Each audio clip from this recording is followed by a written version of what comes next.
Hey folks, why don't we go ahead and get this going? How are you doing? Hope you are having a good evening. I know I am. Coming towards the end of that work project I've been talking about, so days are busy, but getting lots done. That leads into kind of nice, relaxed evenings. Feels like it's been forever since I've actually done this, and actually, because of how things went last week, being a little too tired midweek, and then having some technical issues, having to shift the Folklore Friday stream into Saturday.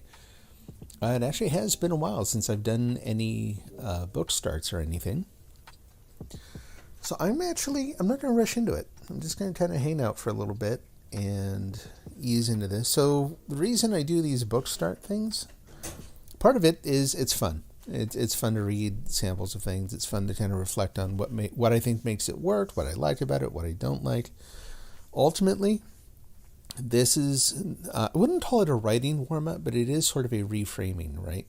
You come from your job, you've got all the job stuff in your brain, or your job has kind of emptied your brain out by the end of the day.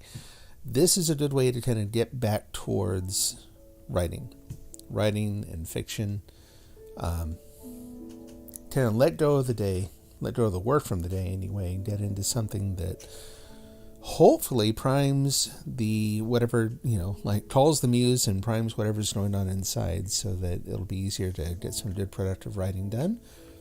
We'll be doing, I'm guessing, 2 hours of sprints a little bit later. Gonna read 3 or so openings, maybe more. Kind of depends on how it goes. Just kind of feel our way through the evening here.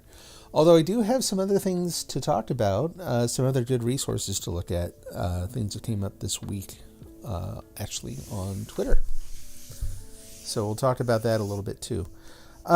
Because I'm using this as sort of a pre-warm-up for writing, though, that's one thing I want to talk about a little bit, is that in the past I've been going around and reading a little bit of sci-fi, fantasy, historical. I think we did one that was mystery. We did a horror night.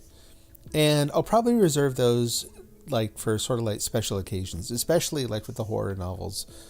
Probably start shifting that way, or do a couple nights that are specifically oriented around Halloween, of course. Beyond that, I'm actually going to stick to lit fic, because that's, like I said, it's fun to share. It's fun to talk about these things. But ultimately, it's to kind of get my brain where I need to be to write, and that's what's going to get my brain where it needs to be to write. So I hope you enjoy that. I think there's a lot to enjoy.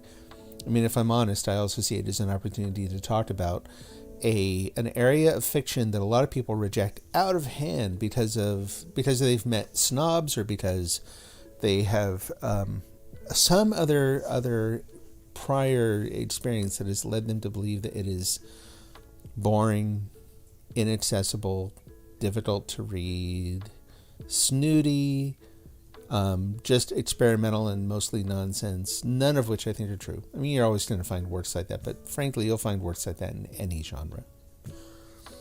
But anyway, so we'll be sticking primarily to literary fiction here. What does that mean? Well, I'll be honest. This means whatever this website says it means at this point. It just means I'm choosing this as the category.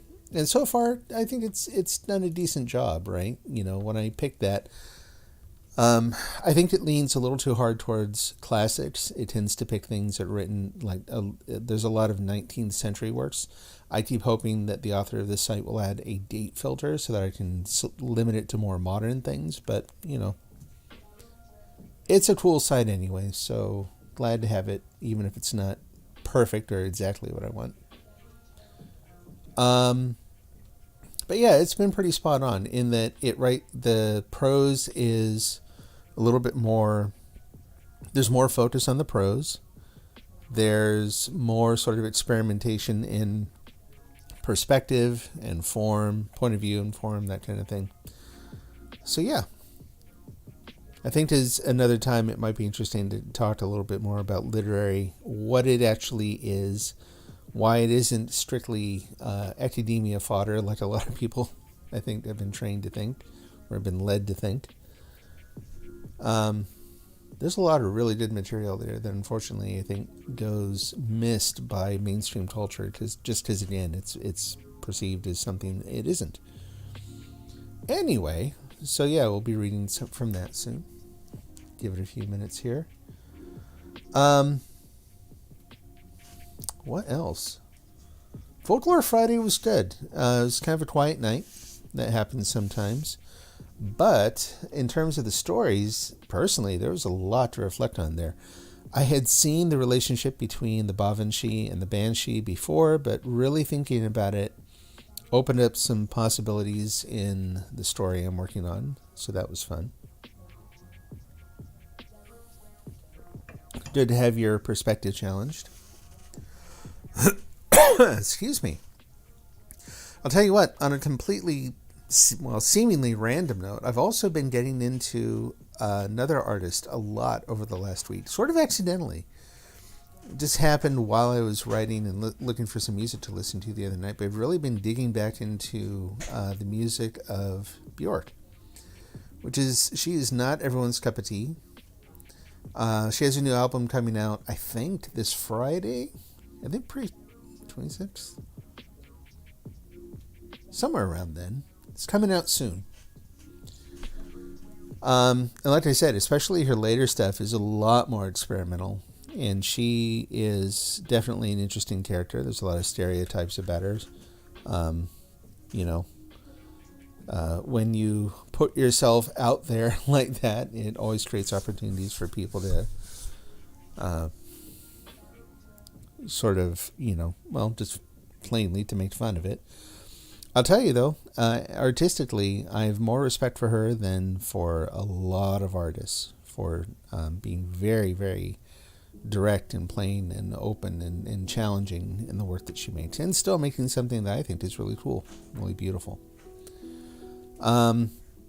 Also, the thing is, given there are certain aspects of her music and what she portrays in her videos that while it's sort of in a modern context, it's definitely in a modern context. And there's a lot of, very sort of abstract visuals and that sort of thing. There's a lot there that I think you can play off in terms of this thing that we call,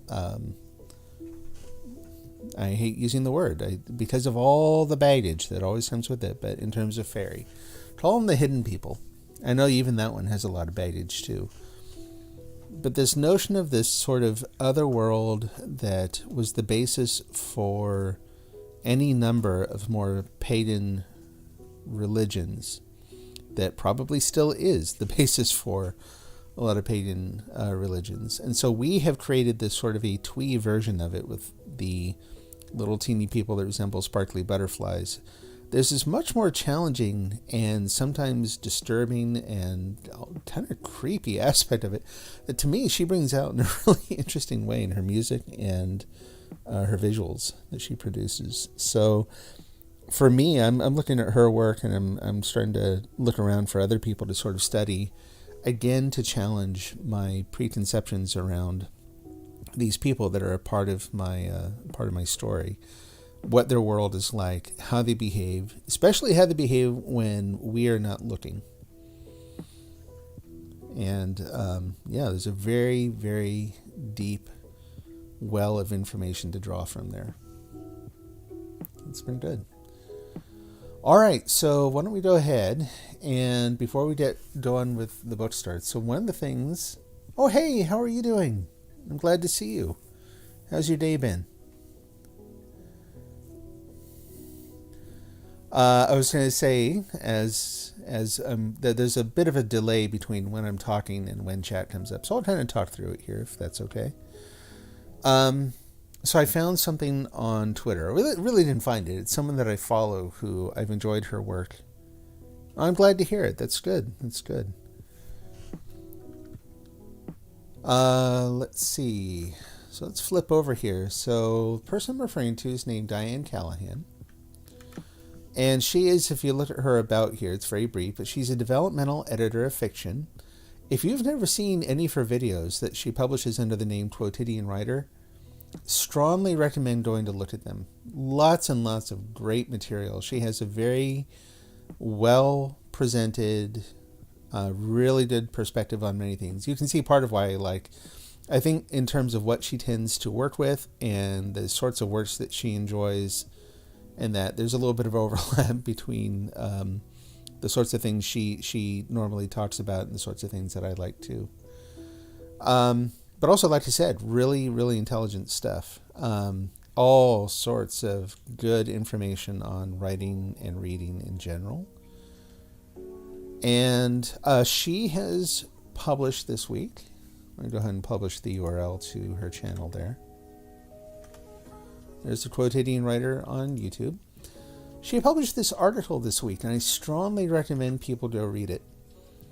She's proposing the name for a new subgenre of fiction, and it's one that, for what it's worth, I'm going to adopt and see if I can help promote it, because the short of it is that it describes the sort of thing I'm writing without introducing the potentially problematic aspects that some of the other terms I've used start to introduce, right?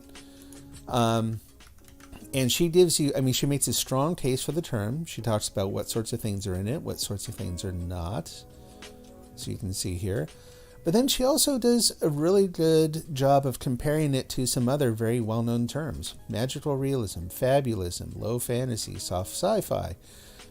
These, short, brief as they are really excellent overviews to all these different things. I encourage you especially to read the ones on magical realism, because that term has been adopted by both individual writers, I think, myself included, but also publishers.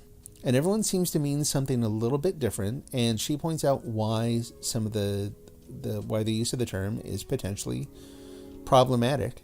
So here we have something that, to me, both in its content, just the name itself, and what it's suggesting, and the sort of works that it describes, is spot on. Captures what sorts of things I would personally like to write, what I enjoy reading, and does so from a perspective that's pretty well informed about what's already out there. And I like her, why Curio Fiction matters. So go take a look at that. I'll post a URL to that too. So if you don't mind me calling you YS Books, I'll just refer to you that way. You mentioned that you had wrapped up one work and we're just starting right in on another. How's that new work going?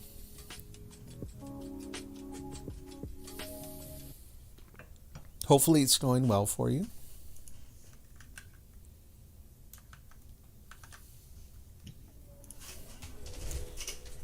I'm sitting here having a little bit of tea before I start reading, because when I did Folklore Friday and Saturday, I started in just cold and ended up losing my voice a couple times through the reading, which is no fun. I'm sure it sounded great coughing into the microphone, too.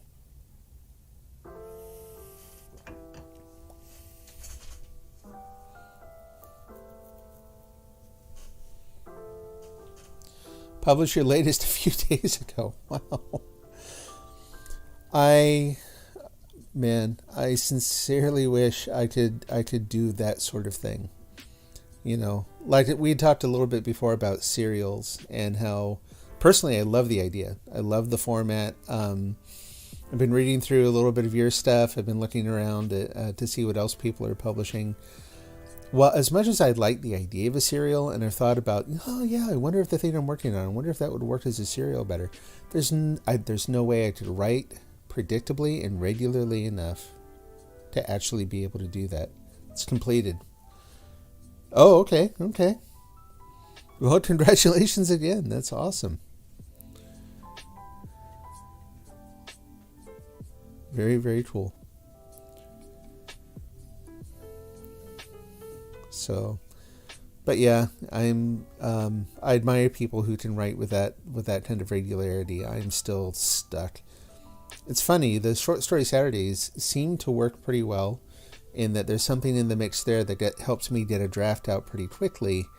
Work in progress does not go like that at all. In fact, I've had to back off and kind of clear the slate, and I'm writing from... I made the page more intentionally blank so that I can hopefully shed some of the baggage and get back to writing. So, we'll see.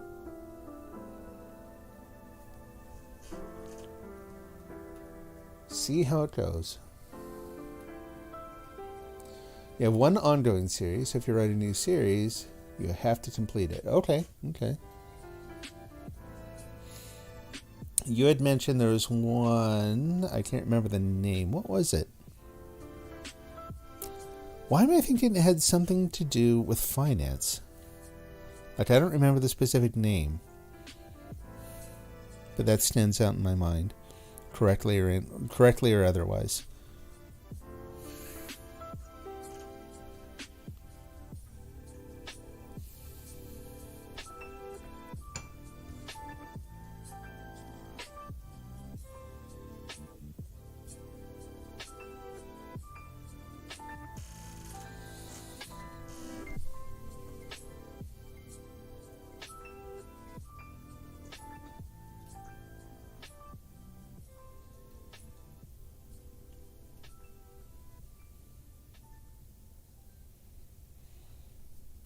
All right. Well, I tell you what. Why don't we go ahead and start in with the book readings? The book starts here. See if we can get through a couple of them. At least 3, depending on how it's going. Maybe more. Oh no, we were talking about folklore. Your story was. Oh right. Yeah, I remember that one. That's the one that I read. I read the first part. What was the other one?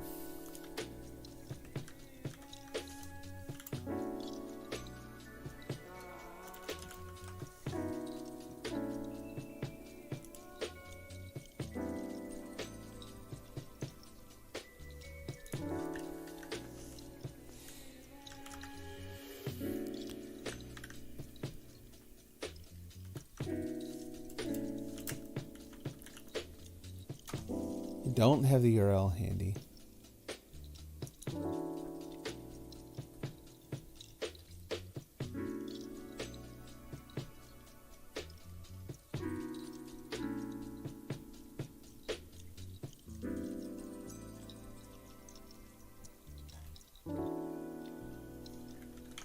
And Doodle is not being helpful.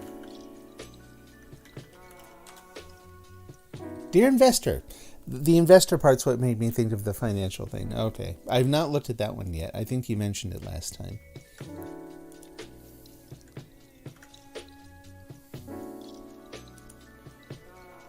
Oh, okay.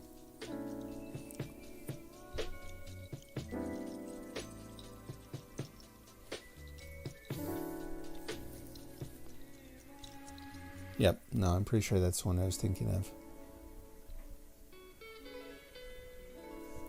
All right. I'm going to scan through here. I'm going to try to favor more modern things. Personal preference is all. This one's pretty short, so even if it ends up sounding like an older one, then we'll stick with it. But yeah, I am looking to try to read more modern things.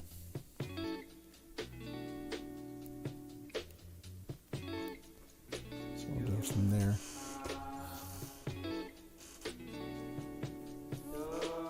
Yeah.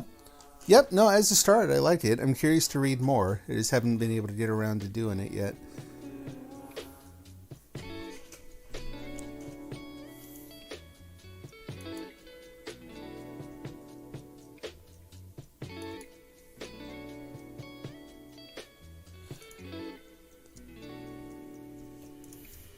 see.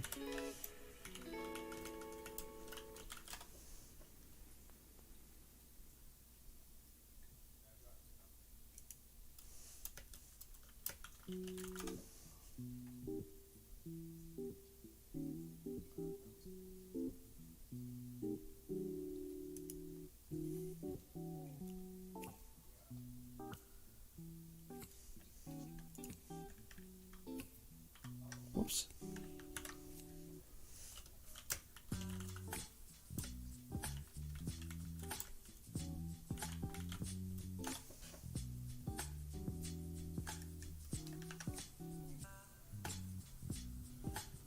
Man, my doodle foo is very weak.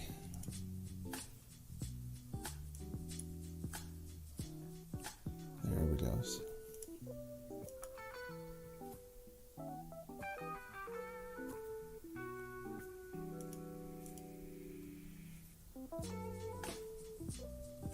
Ugh, now Amazon's being a pain. Okay. I'll go back. Yeah. Well, here, hold on a sec.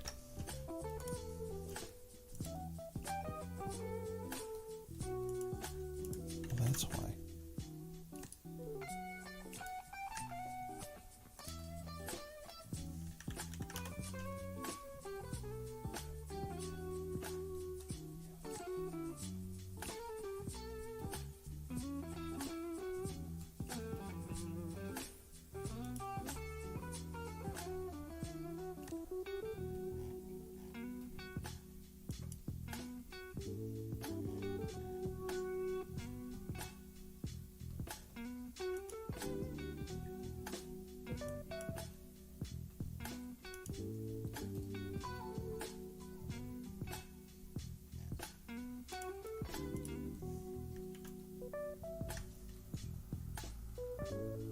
Yep, no, that's not working. I will follow up later. I'm struggling with logging into Amazon right now. Oh, okay. Tried your hand at making a video for Dear Investor. I created all the graphic and the music. Oh, nice. Oh, very cool.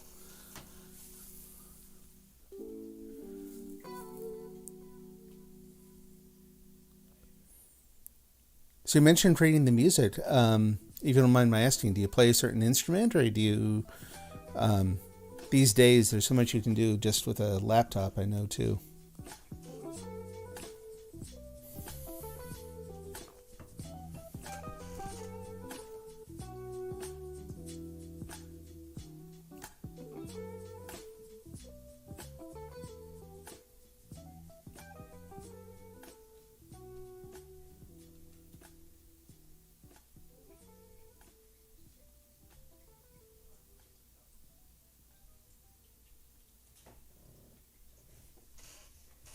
All right. Let's see. Used to play violin, however, used BandLabs to compose the music. Yeah. No, very, very cool. Nice. I know these days, too, with digital systems, there are many really good free instruments out there, too. So it's pretty amazing what you can do with either a free or even just a relatively low-cost set of tools and produce some pretty amazing sounding stuff. So did you actually publish the video for it, or did you just kind of get set up for it?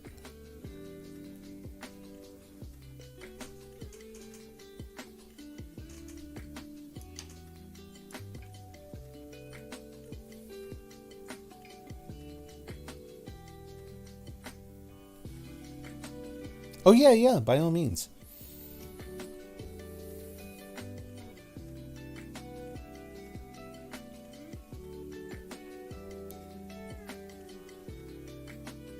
Okay, very cool. Let me grab that and make sure I can got it bookmarked so I can do a back and look.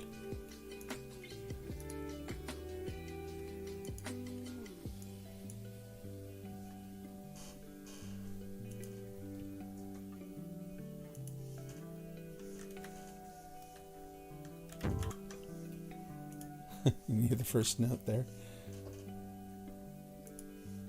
Awesome. Okay.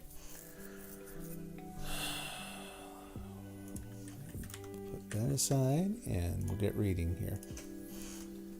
No idea what I'm looking at here, so here goes. One may as well begin with Helen's letters to her sister. Howard's End, Tuesday. Dearest Meg, it isn't going to be what we expected. It's old and little and altogether delightful, red brick. We can scarcely pack in as it is. And the dear knows what will happen when Paul, younger son, arrives tomorrow. From hall you go right or left into dining room or drawing room. Hall itself is practically a room. You open another door in it, and there are stairs going up in a sort of tunnel to the first floor. 3 bedrooms in a row there, and 3 attics in a row above. That isn't all the house, really, but it's all that one notices. 9 windows as you look up from the front garden. Then there's a very big wych elm to the left as you look up, leaning a little over the house and standing on the boundary between the garden and the meadow. I quite love that tree already. Also ordinary elms, oaks, no nastier than ordinary oaks. Pear trees, apple trees, and a vine. No silver birches, though. However, I must get on to my host and hostess. I only wanted to show that it isn't the least what we expected. Why did we settle that their house would be all gables and whittles and their garden all gamboge? I don't know that word. Gamboge-colored paths. I believe simply because we associate them with expensive hotels. Mrs. Wilcox trailing in beautiful dresses down long corridors. Mr. Wilcox bullying porters, etc. We females are that unjust. I shall be back Saturday. We'll let you know train later. They are as angry as I am that you did not come too. Really, Tibby is too tiresome. He starts a new mortal disease every month. How could he have got hay fever in London? And even if he could, it seems hard that you should give up a visit to hear a schoolboy sneeze. Tell him that Charles Wilcox, the son who is here, has hay fever too, but he's brave and gets quite cross when we inquire after it. Men like the Wilcoxes would do Tibby a power of good. But you won't agree, and I'd better change the subject. This long letter is because I'm writing before breakfast. Oh, the beautiful vine leaves. The house is covered with a vine. I looked out earlier, and Mrs. Wilcox was already in the garden. She evidently loves it. No wonder she sometimes looks tired. She was watching the large red poppies come out, and she walked off the lawn to the meadow, whose corner to the right I can just see. Trail, went her long dress over the sopping grass, and she came back with her hands full of the hay that was cut yesterday. I suppose for rabbits or something, as she kept on smelling it. Personal opinion, I have almost no impression of this book. I'm going to guess that it is, if not 19th century, then early 20th century. Could be wrong. Just from this, because I don't know the book, I could also be wrong. Too fluffy. Yeah. It's a good word for it. This could actually be Howard's End. I don't know the work. So I guess we'll find out here in a moment. Let's go ahead. It is Howard's End by E.M. Forster. Yeah. E.M. Forster also wrote, is it Remains of the Day? I believe. Let's see. 1910, yeah, early 20th century. Just not my thing. It's clear, I'll tell you what, for something written in that period, compared to all the other things I've been looking at here, all the classics I was more or less forced to read in high school and college, it at least doesn't get overly ornate in the language. But still just a little flat for me. Not really my thing.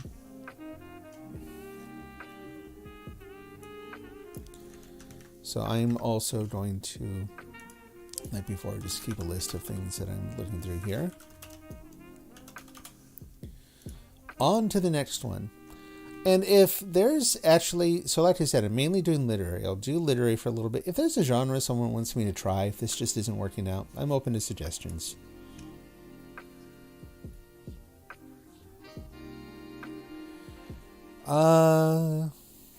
Okay.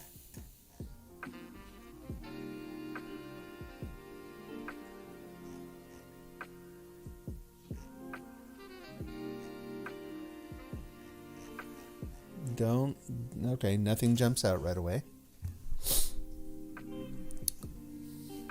Turn down the music just a little bit. I need to be able to hear my voice or I can't pronounce things.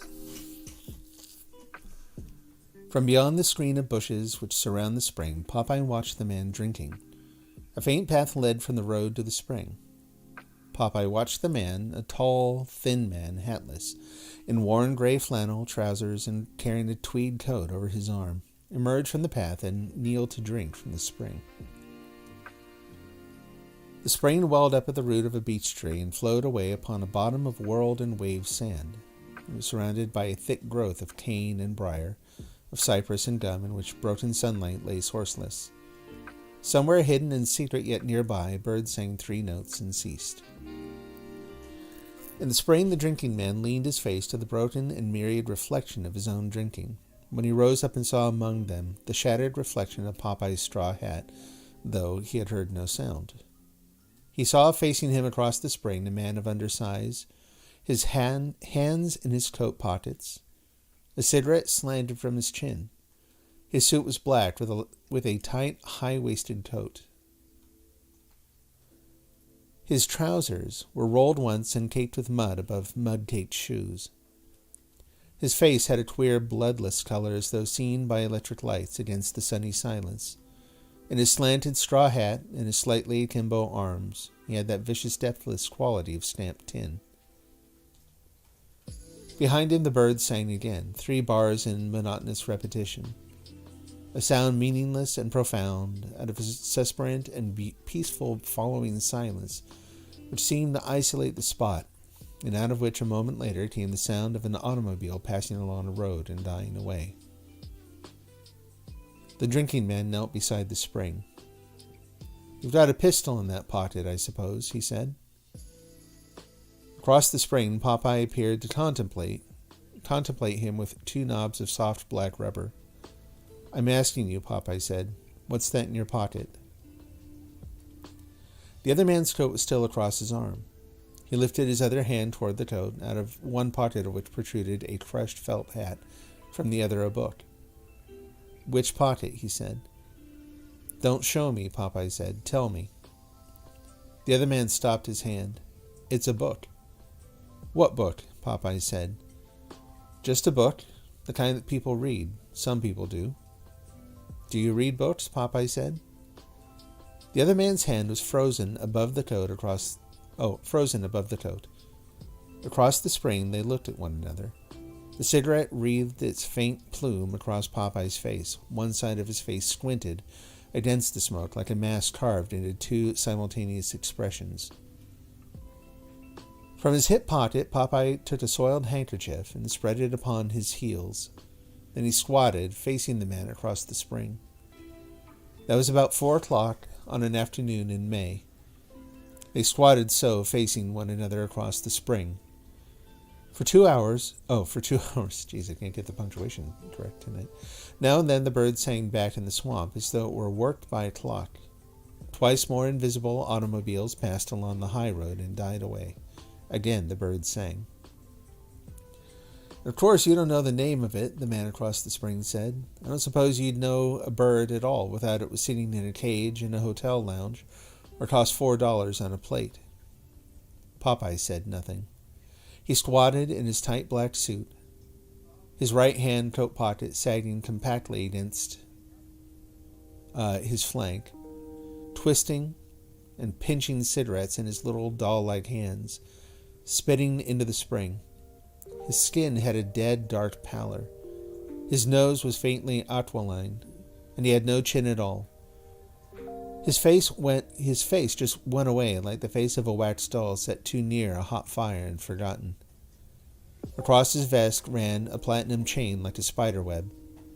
"Look here," the other man said. "My name is Horace Benbow. I'm a lawyer in Kinston. I used to live in Jefferson yonder. I'm on my way there now. Anybody in this county can tell you I am harmless. If it's whiskey, I don't care how much. I don't care how much you all make or sell or buy. I just stopped here for a drink of water. All I want to do is get to town, to Jefferson. I don't recognize it.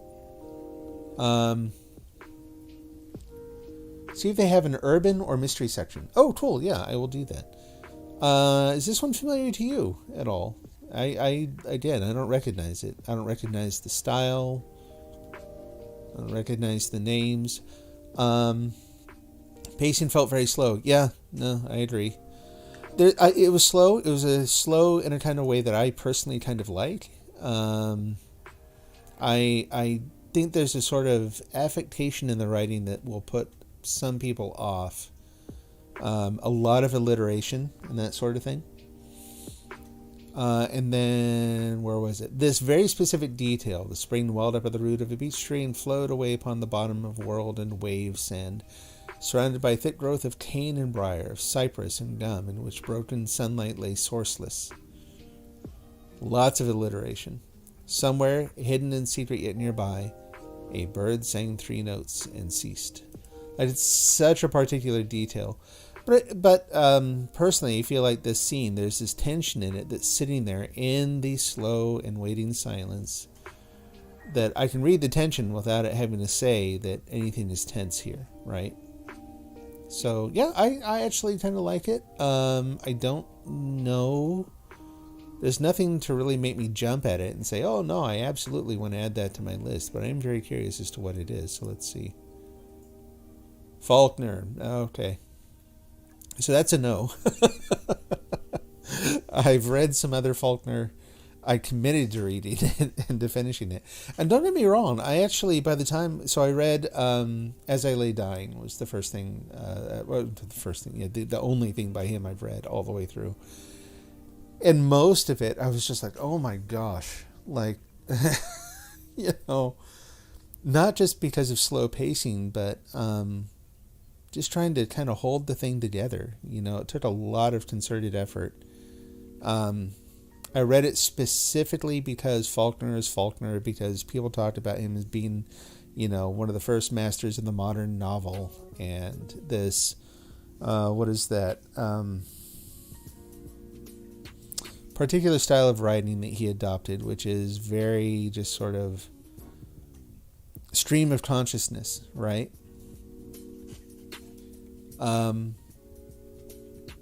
And by the time I got towards the end of As I Lay Dying, and we get to a part of the story where, no, I don't think this is really a spoiler, where the character who has died at the beginning of the story is now the one speaking. And you learn something more about what's going on. There was something in the style and the content that finally hooked my attention. But man, I had to push all the way through to get there. It was just not, didn't light up my brain. So yeah, this is a second no for me. Of all the works I had kind of looked at by him, Sanctuary is not one that I remember reading anything about again. All right, let's go over here, and their list is broken, so I have to kind of scroll. I can't see what's in their list until I hover over parts. So let's see, biography, business. We're looking for urban or mystery. Let me check for urban. Nope. Travel, war. Pretty sure they have a mystery section. Yeah, there's mystery. Let's do that.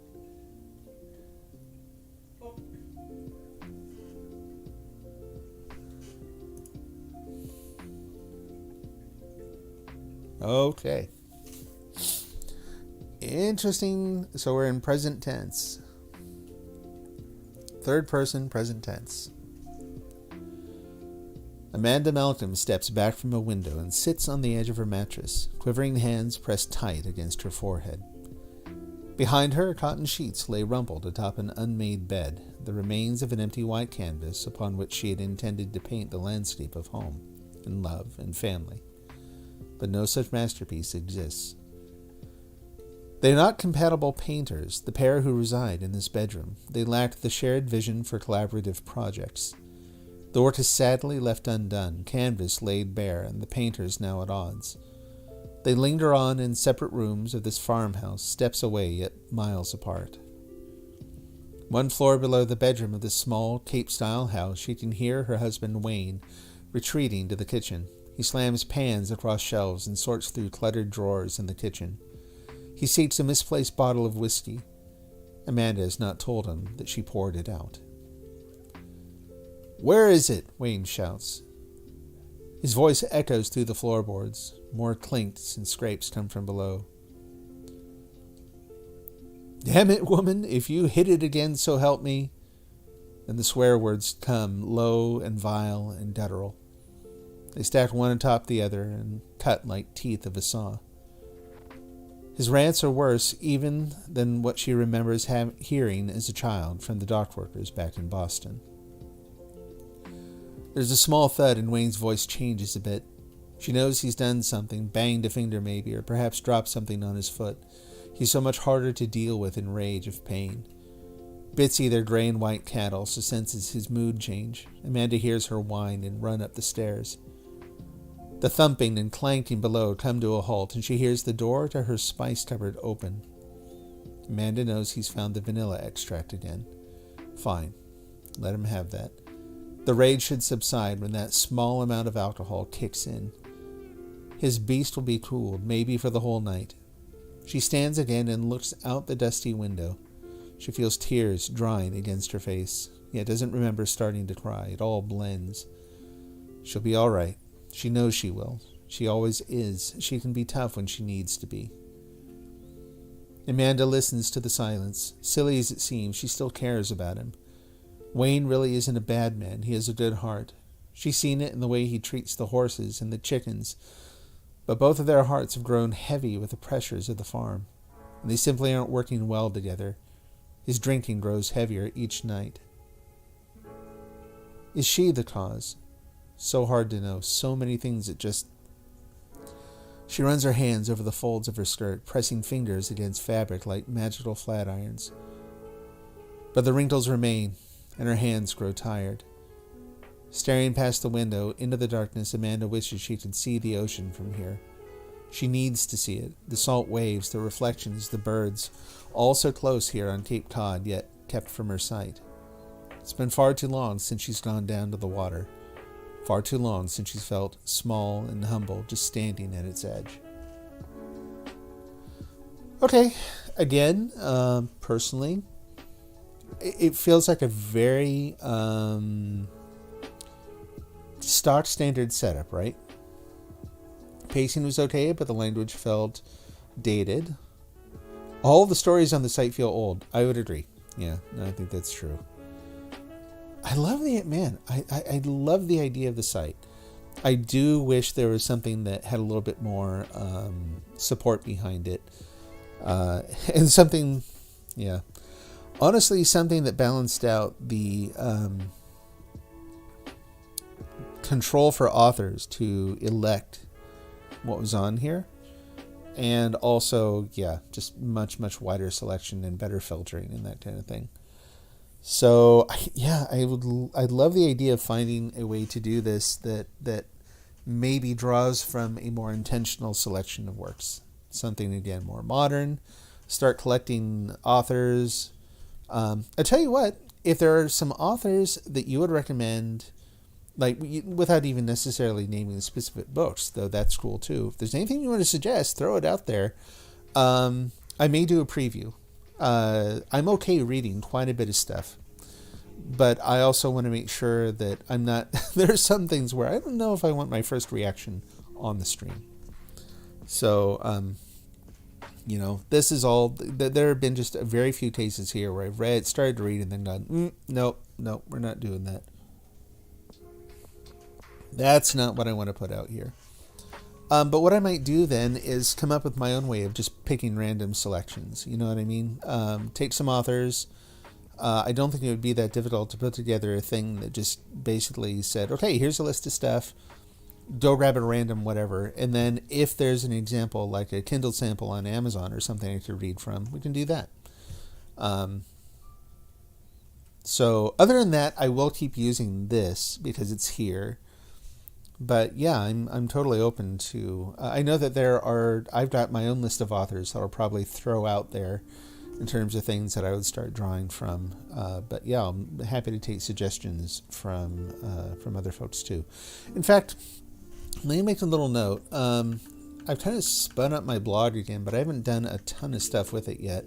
I'll see about posting there and on Twitter and maybe on Tumblr too, and start soliciting ideas from folks for.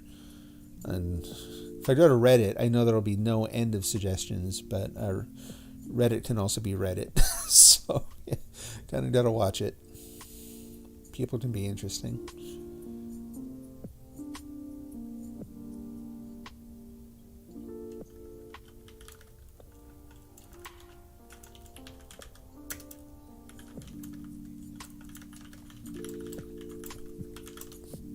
Honestly, I kind of like the idea, like if I could actually gather enough material. I like the idea of reading things from people's suggestions too, just because it's a fun way to get to know people, you know. I mean, I'll be honest too, I'm not going to guarantee, we're all going to like different things, and I'm not going to, I never try to be outright mean. I try to avoid being just, a little overly blunt. Except when it comes to Brandon Sanderson. I can't stand his stuff. And it just comes out. Like, the few times I've read his stuff, I'm like, what is this? This is the most tropey, blah, blah, blah, blah. And then I'm like, oh, okay, never mind. It's him and Hemingway, both. Just not my thing. Anyway, the point is, I won't guarantee I'll love it, but it's still fun to share stuff, right? So we'll see. All right, we haven't done the reveal. I've totally forgot about the reveal for this one. So yeah, so pacing, decent. I'll tell you what, let's see, you have an existing reader's base, so you write for them. Oh yeah, very cool. Yeah, I don't know if I could actually do that very well, personally. Pacing's good. Prose is clean and understandable and eminently readable. Stock standard setup. Unhappy couple, alcoholic husband. Like, I know nothing about the actual story yet, and there's nothing in the writing to really make me go, oh, this sounds like this, that, or the other thing. So let's see. This is Wreck of the Gossamer by Sean P. McCarthy. All a complete mystery to me. I have never heard of this.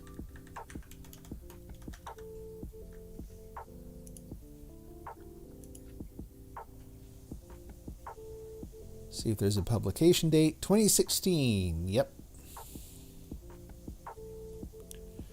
Book one of the sprawling puzzle box chronicles Victor Marius, an inspired scientist and budding entrepreneur, is lost in a shipwreck off the coast of Cape Cod in the summer of 1891. So even the modern works are reaching back into the 19th, and what's up with that? Time period alone probably isn't going to be my thing again, so yeah, I don't think I'm adding that one to my list either. This is too bad. I normally like to add at least one thing to my list each time. Honestly, though, I think if I end up going to session and I don't actually add anything, I'm not going to complain, because I've got a really long list that I'm having trouble making it through anyway, so there you go. All right, one more. That's an interesting start. All right. Pardon me.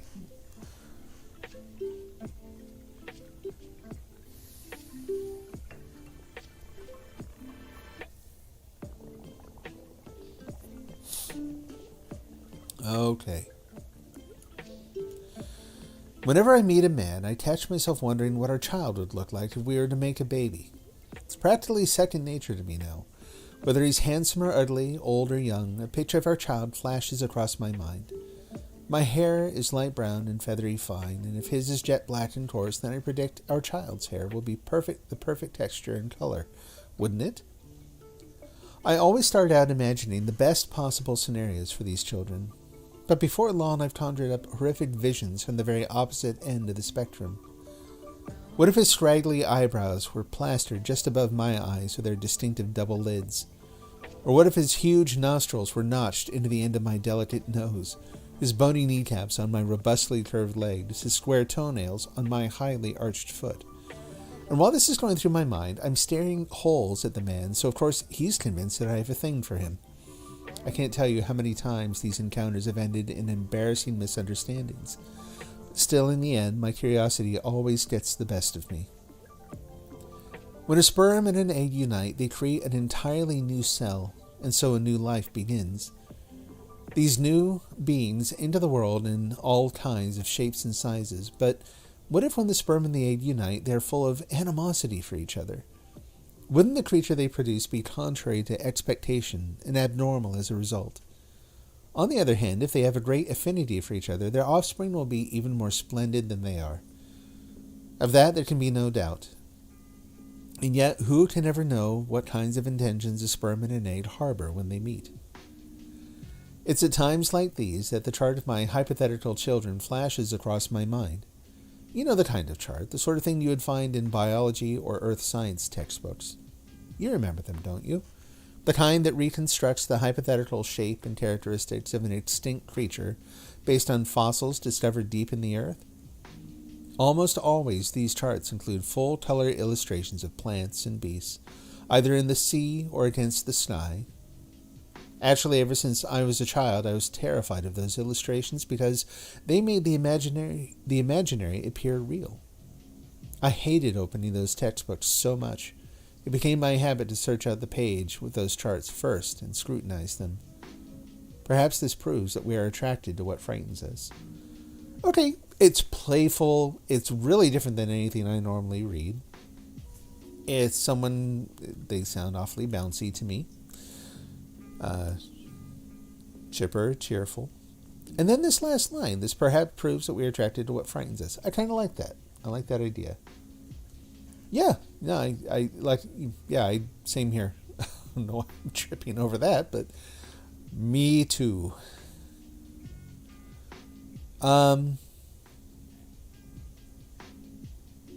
Again, no, it's really having a dry spell here in terms of things that I recognize, but this isn't a genre I've read much or anything in, so I guess that's to be expected. So, yeah, more than anything, like it's at least fun to read.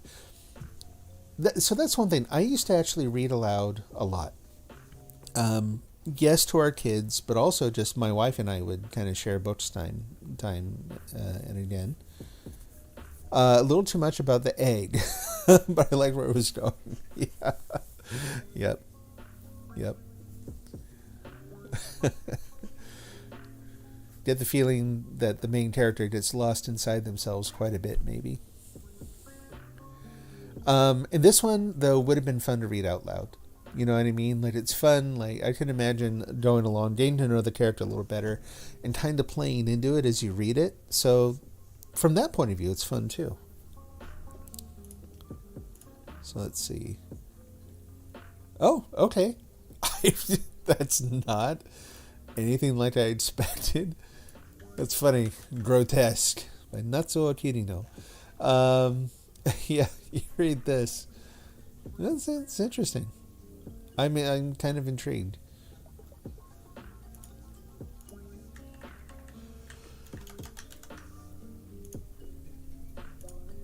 Let's see what we have.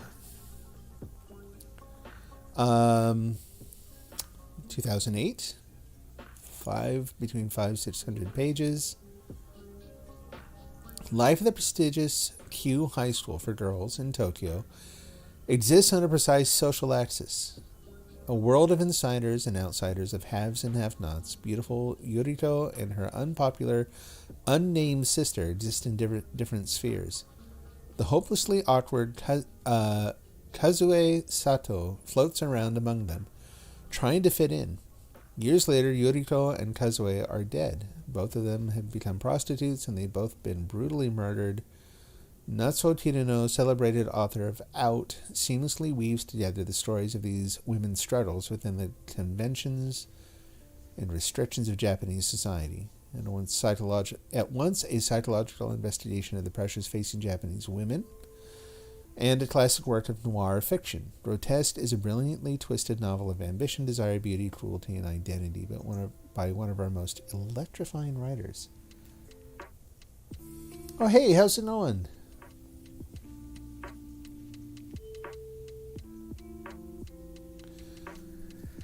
Yeah. So, the style actually, call this just bias, sort of a natural, like, perceptual bias creeping in. There's another book I read where it is a Japanese girl, high school age, speaking. And there's something very similar in the tone. And that is actually from... again, let me look it up. Ruth Ozeki is the author's name. And it is A Tale for the Time Being, which actually I would recommend as a read. It's interesting to me, that there's no other connection other than it is Japanese authors writing about Japanese high school girls. There really is something very similar in the prose, though, the playfulness in it and that sort of thing. The playfulness, the way they kind of disappear into their head, and there are these kind of weird theories that they're positing, that they're describing. In fact, here, let me go ahead and I'll read the opening to A Tale for the Time Being by Ruth Ozeki.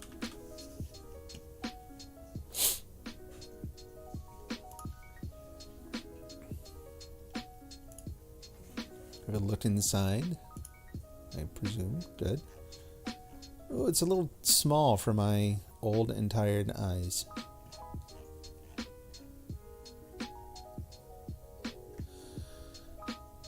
Now. Hi, my name is Now, and I'm a time being. Do you know what a time being is? Well, if you give me a moment, I will tell you. A time being is someone who lives in time, and that means you and me and every one of us who is or was or ever will be. As for me right now, I am sitting in a French-made cafe in Atiba Electricity Town, listening to sad, I wanted to just say chanson, but it doesn't sound like the right way to say it, that is playing sometime in your past, which is also my present, writing this and wondering about you somewhere in my future. And if you're reading this, then maybe by now you're wondering about me too. You wonder about me, I wonder about you. Who are you and what are you doing? Are you in a New York subway car hanging from a strap or soaking in your hot tub in Sunnyvale? Are you sunbathing on a sandy beach in Phuket or having your toenails buffed in Abu Dhabi? Are you a male or female or somewhere in between? Is your girlfriend cooking you a yummy dinner, or are you eating cold Chinese noodles from a box? Are you curled up with your back turned coldly toward your snoring wife, or are you eagerly waiting for your beautiful lover to finish his bath so you can make passionate love to him? Do you have a cat? And is she sitting on your lap? Does her forehead smell like cedar trees and fresh, sweet air? Actually, it doesn't matter very much, because by the time you read this, everything will be different, and you'll be nowhere in particular flipping idly through pages of this book, which happens to be the diary of my last days on Earth, wondering if you should keep on reading. You like the other one better? Yeah. The other one's, I think, definitely a little bit more subdued in tone. Now is a little bit more... let me be careful about the term, because, again, I think she's definitely a little bit more flighty. She's also writing from the point of view of someone who is not showing it directly, but is also in more of a state of crisis, and so they're kind of here, there, and everywhere, and, but there's something, it's not that so much they're the same as it is, there's a similar sort of a reflectiveness in the writing that's kind of playful and, willing to focus on sort of, interesting or even silly details of things, but, yeah, Tale for the Time Being was actually good. It's written, it's partially epistolary, it's you're reading Now's journals through the other character in the story, who is in the Pacific Northwest in the U.S., and finds Now's journal on a beach, washed up on shore, sometime after the tsunami struck Japan back in, I want to say 2011, I think it was. And so she's wondering what happened, and that's some fun tension in the story too. Is the how is everything going to resolve? I'll say too, I didn't find the resolution all that satisfying, to be honest, but I enjoyed the book along the way anyway. So, yeah. So this, I'm because I don't read fantasy or no, not fantasy, mystery thrillers, that sort of thing. And the tone here, like I said, is kind of playful. I kind of like it, and I'm intrigued by this last line. So, yeah, I'm actually going to go ahead and say add to read, although if I find it starts going into stock standard sort of cliche or stereotypical territory, then I reserve the right to bail out. So, we shall see.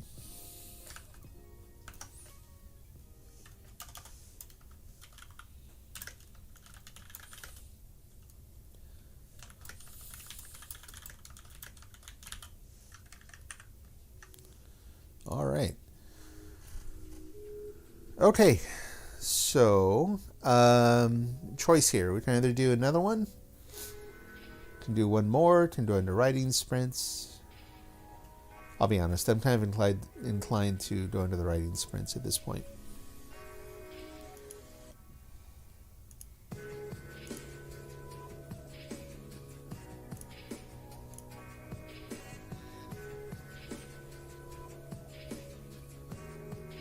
Oh man, what is it with picking things? I'm just going to show that one. That's what I thought. Dostoevsky.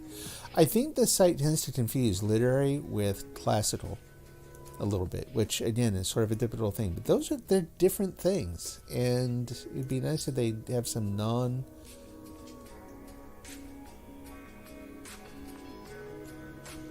Yeah.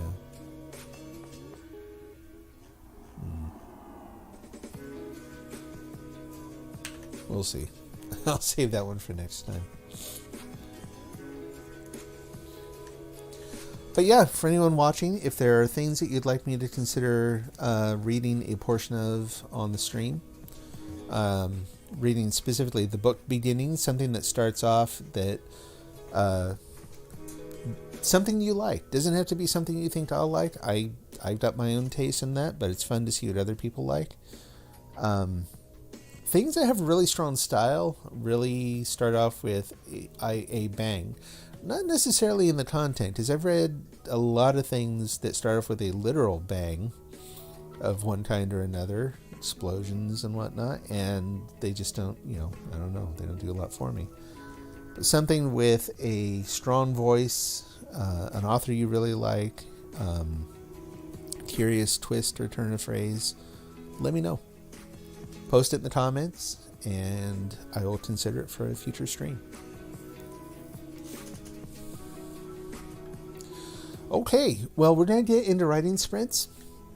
The way this works is I tend to do what turned out to be, I think, for some folks, relatively short sprints.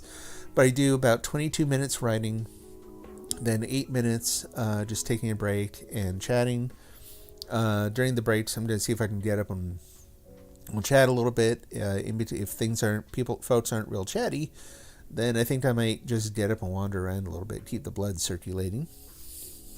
Go do some laundry or something thrilling. But anyway, I'm going to put up the intermission screen for just a few minutes here while I get switched over, and then we'll start. We'll see you then.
Okay, just about ready to get going here.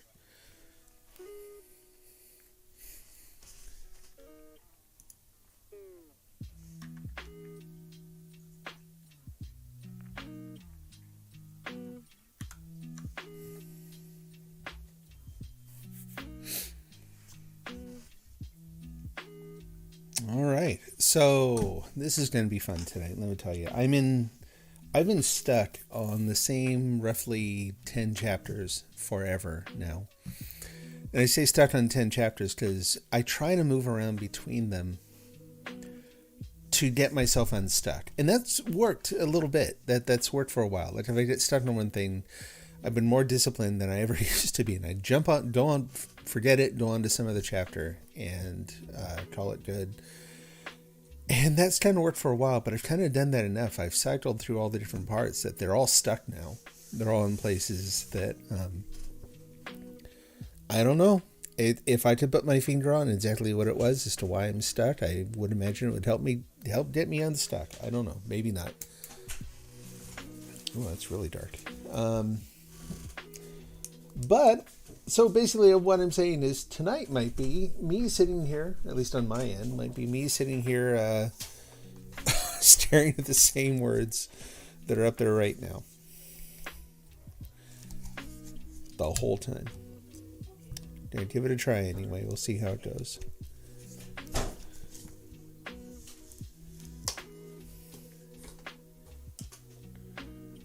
Man, that's bright.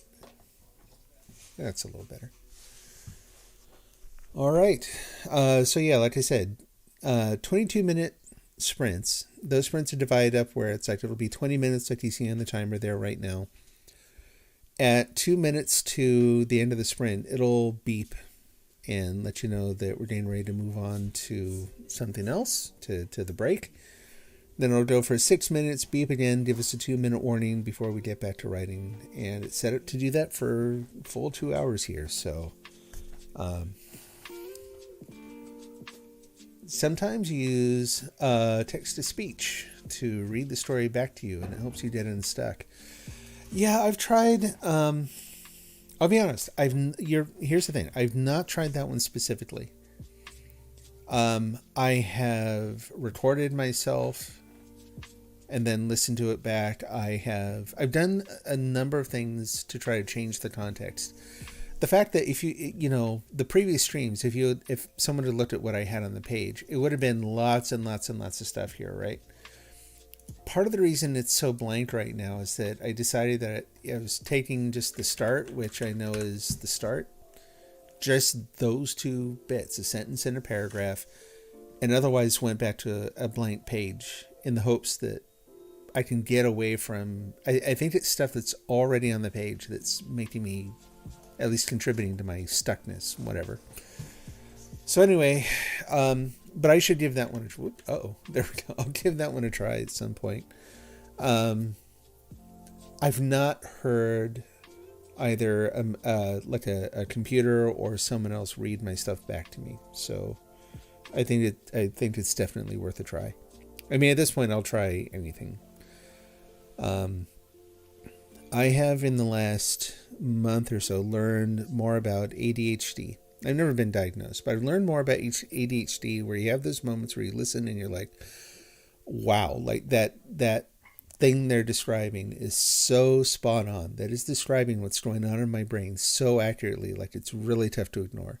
There are a lot of symptoms of things like that you can kind of look at, and we're all that way. We all carry some of those traits to one degree or another. And so a lot of it's just a matter of depth and intensity, where it's like, oh my gosh, yeah, that idea where it's like I can hold the idea in my head, but it won't come forward. It will not come all the way to my fingertips and let me write it for whatever reason. So Microsoft Edge has a good text-to-speech, but it has to be PDF. Oh, very cool. No, that's fine. Yeah, you can just print to PDF and then have it read it from that. So yeah, I will give that a shot. I mean, I am amassing a good list of follow-ups for tonight's stream, which is fine by me, frankly.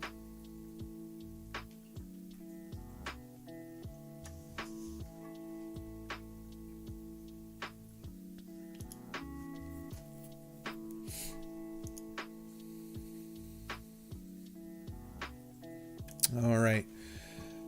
Well, let me head over and get to where I can actually start that timer.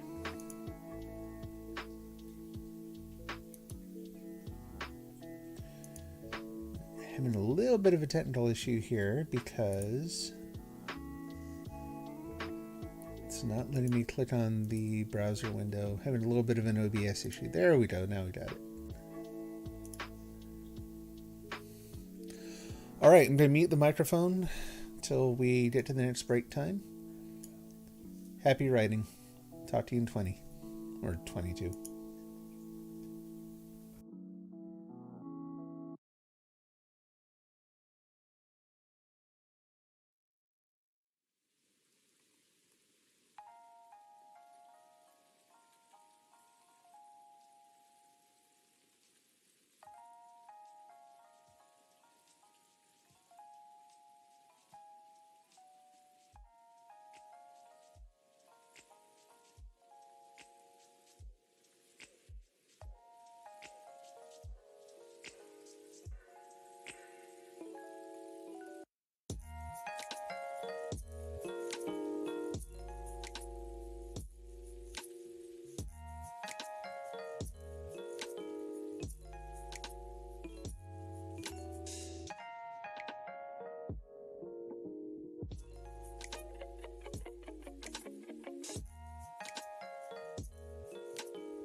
be hard to do. It doesn't matter. It doesn't matter. Because what happens is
All right, it's 22 minutes.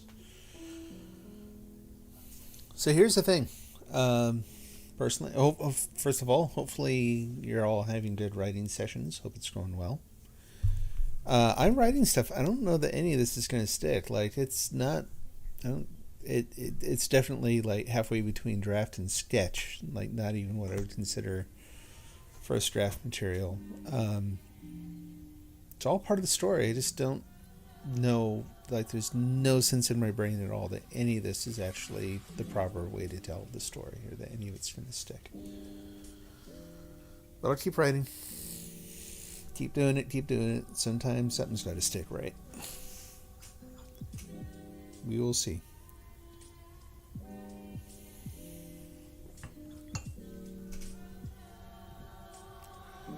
See how it goes.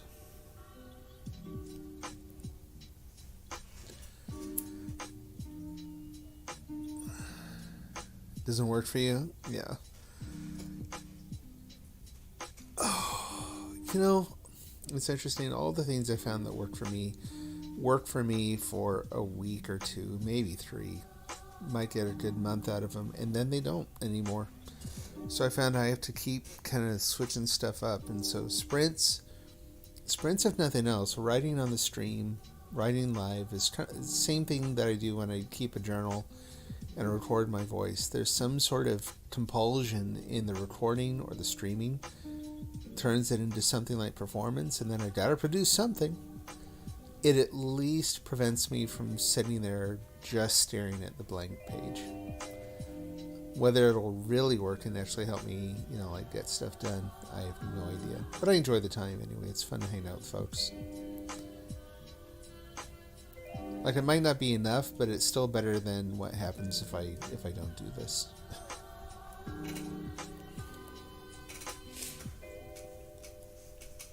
It's kind of like how I started streaming games. I was playing games anyway, and I thought, maybe it'll be nice if we'll try streaming. Because then, I'm still playing games, but maybe I'll bump into some people that, we'll get to talking, and it'll be cool. And it was.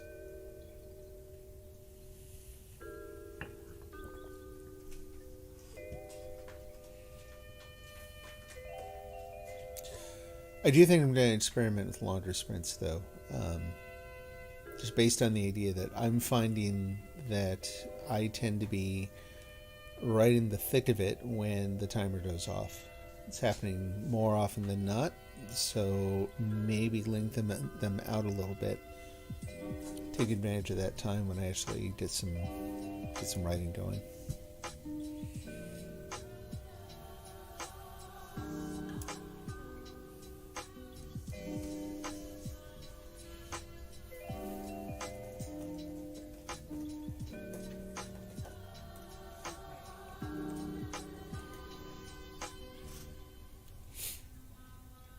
So do you write in long sessions, or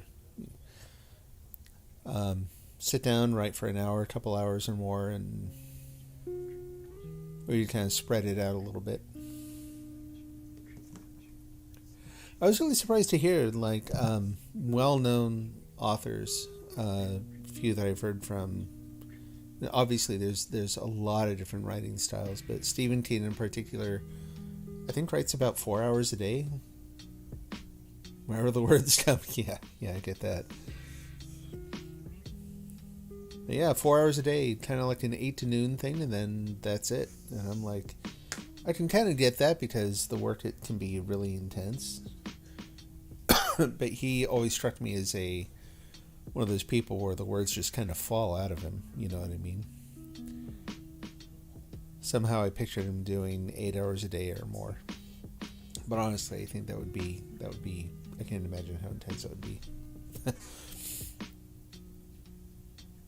Another author, I can't remember her name, will take 3 hours on 2 or 3 paragraphs, which I can respect. It's not like I'm saying that's a great thing, but some writers just, it's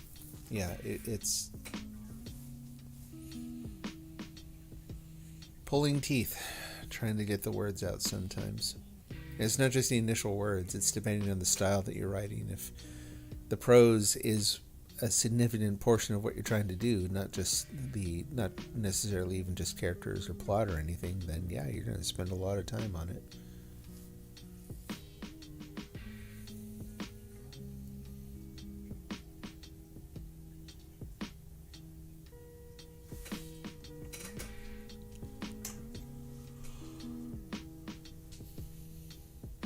Use Obsidian. Okay. Set up the outline. All right. Bits and pieces all today, in and out until the story is done. Nice. Yeah, I can appreciate this sort of, maybe this is what you're describing, the sort of non-linear aspect of it too. A little bit here, a little bit there, and then you look and it's like, oh, yep, nope, that's a thing. That kind of came. I've had that happen a few times. On the whole, that's how I write. Because like I said, I've got 10 or more chapters that I tend to stretch myself across trying to get stuff done. It just never reaches a done state.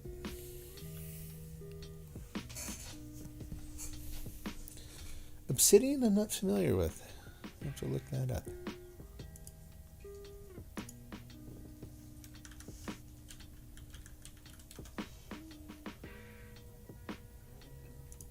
Excuse me.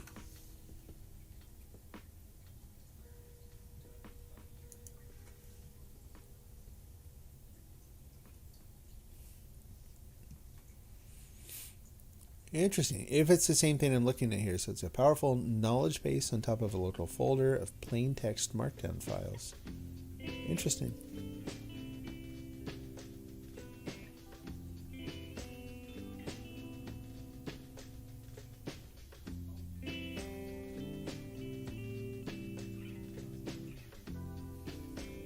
That's it. Okay. It's really curious. I've never heard of this. It looks interesting.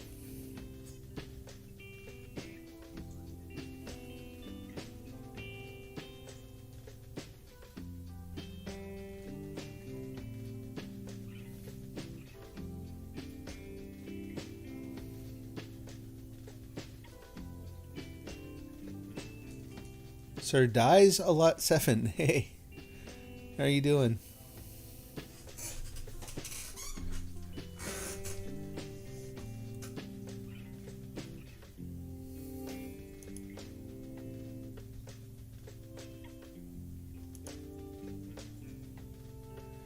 I'm doing okay.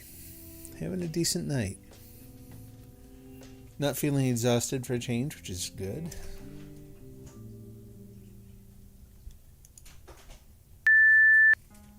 Oh, I didn't pay attention to the 2-minute warning, so here we are. We're starting another 20-minute writing sprint here. So, have a good one. I'll talk to you again in 20.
There we go.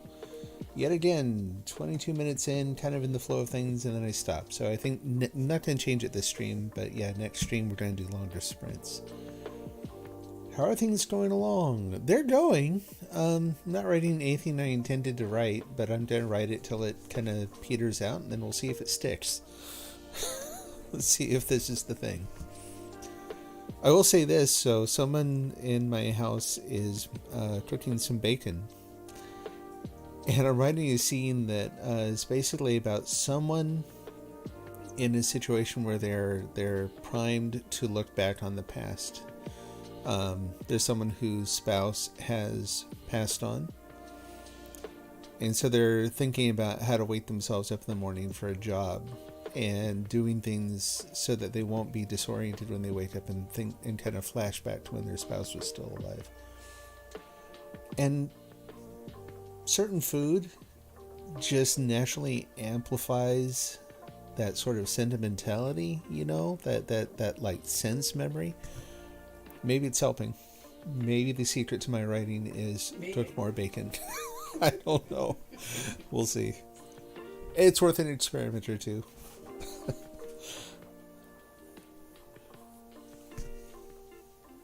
That is one. Actually, I was going to say is I haven't tried that, but that's not true. I normally have some very like plain wood smoke incense that I'll burn when I'm writing, just because again that kind of clears the air of anything around me. It's a really good sort of rich sense memory, sort of a smell, But yeah, bacon isn't bad either.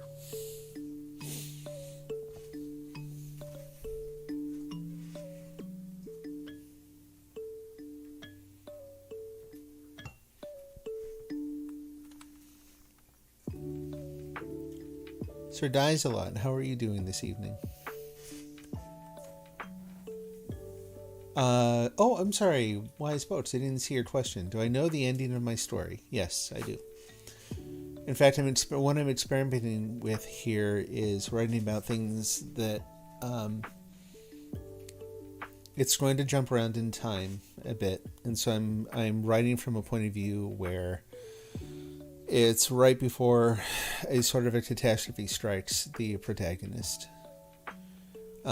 Experimenting with a little bit of not really foreshadowing, just writing at a place in time where stuff's about to happen. Some stuff has already gone down. Some other more significant tragedies about to happen. So there's just a little bit more to write about. But then we'll leave this. So we learn at the very beginning that one of the title characters passes away, dies fairly young. And so this isn't a build up to, oh no, will they live, won't they? We know from the beginning that she's going to pass away. And that at least part of the story is how questions around how the protagonist dealt with that, whether or not he fell into old habits and kind of ran away and avoided things, or if he was finally able to face up to it. But yeah. Do I use a beat sheet or Dan Harmony Story Circle? I use nothing, unfortunately. I'm at a point where I can't. I'm going to write and then find structure and see if I can find a structure that works. And I think there are some other stories that, I don't really outline at all. I will do what I call sketching, where I will take, it's not really beats in the story. It kind of is. It's impressions. I try to find either sense or emotional impressions, capture them, and then spread, when I actually write it, they'll expand out into more detail, with the goal being like reveal this information, convey this emotion, like build to this emotion, reveal this thing, whatever it is. I'll try the story circle. Try the story circle will help me from getting stuck. Well, again, I'm absolutely willing to try a lot of different things. My stuckness comes from... So there, people distinguish maybe a little too rigidly between the idea of pantsers and planners, right? Like my wife writes, and she's largely a pantser. She'll just sit down and write, and off she goes. At least that's the impression I get. She'll correct me if I'm wrong. You do a little of both. Okay.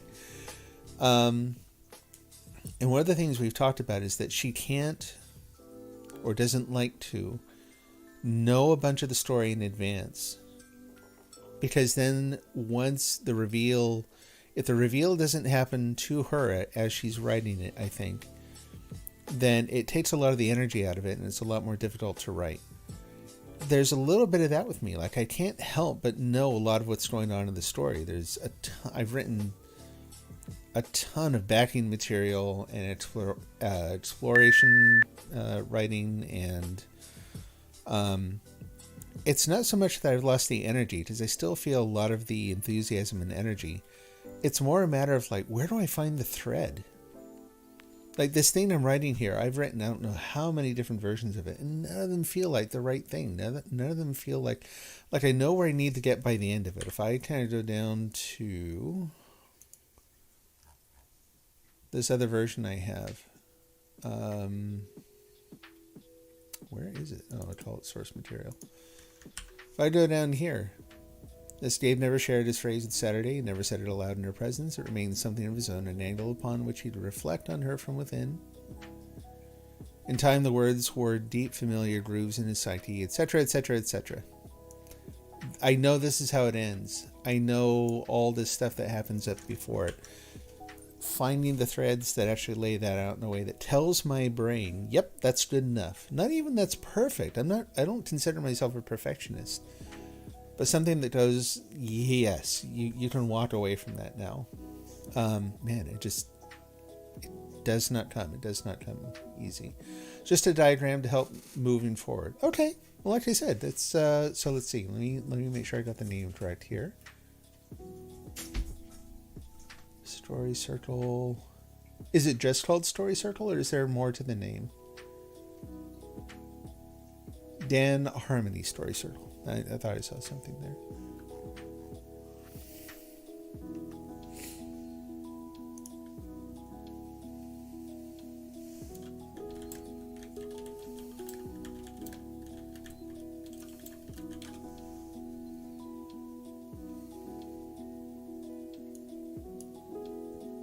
Or Dan Harmon's, I guess. Yeah.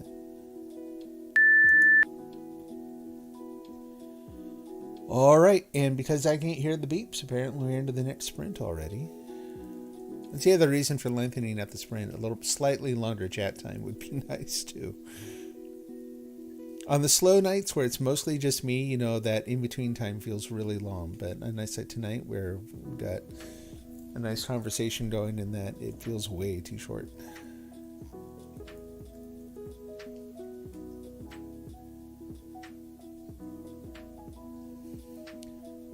I'll tell you what, the other thing too I'm finding that makes it difficult, and then I'll be quiet and we can get back to writing, is the things that I really enjoy reading these days aren't nearly this structured, and I kind of like that.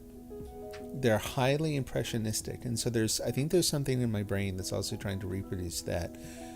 Whereas I haven't done this enough. I don't know. Maybe if someone is a lot more experienced, they can kind of write that way, and they base their confidence in something else, you know.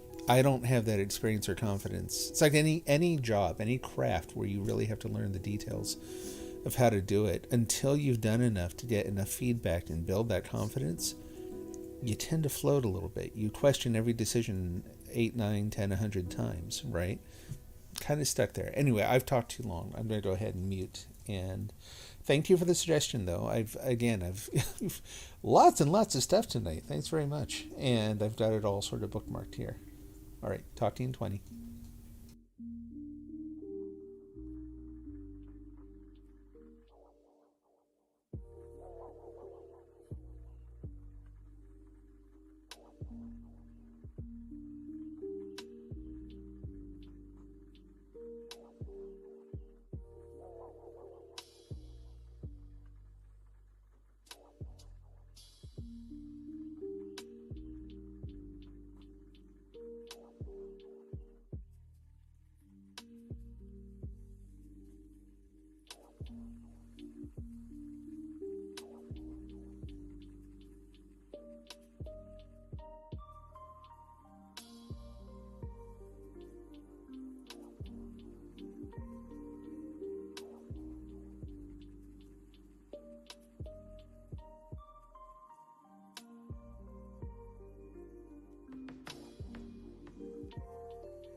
okay. I trust you can hear the timer because I can see the VU meter moving.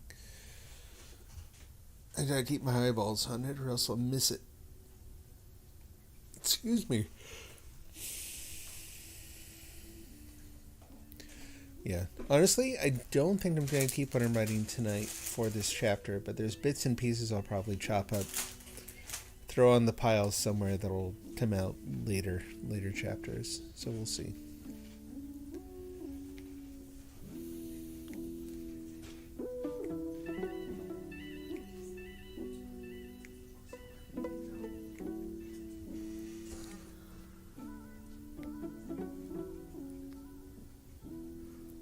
Oh, excuse me.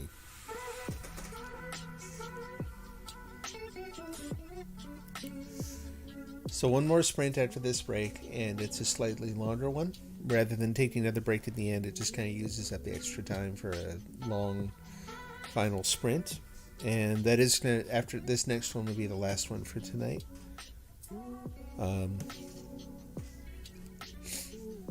Again, it's been productive so far. Not productive in the way I intended, but that's okay. It all counts.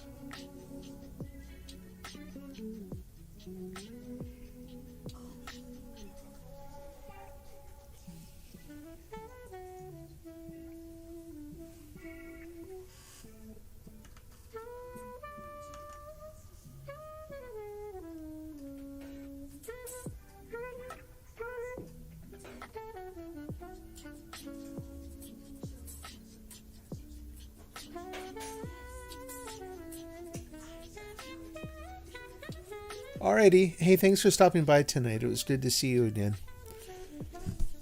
So, thank you for all the tips and everything, too. I have a good list of stuff that I'm going to be looking up after the stream tonight.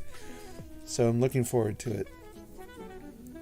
But yeah, have a good week. If I don't see you later this week, have a great one. And I'll hope to see you again soon.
What is the date today? 27th.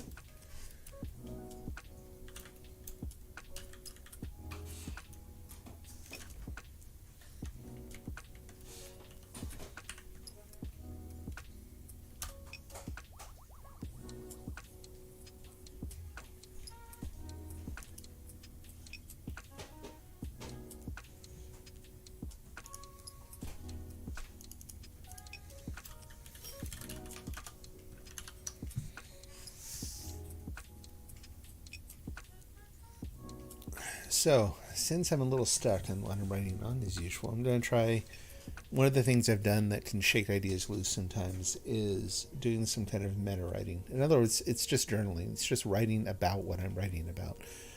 And what's funny is when I do that, there's some little permission switch that sometimes gets flipped in my brain, so that suddenly I'm writing what ends up being the narrative, even though in my head I'm just writing a journal entry. I don't know if that'll happen tonight or not, but feels like a good exercise, good way to spend the last sprint. We'll see what happens.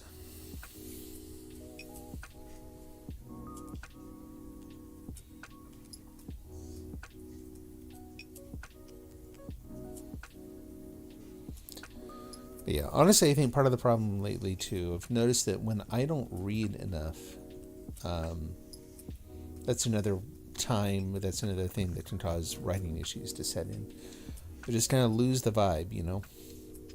So I've got to get back into. I really want to finish up the novel I'm reading right now. I'm enjoying it, but I've been enjoying it a long time, and I would like to be done enjoying it and move on to enjoy something else.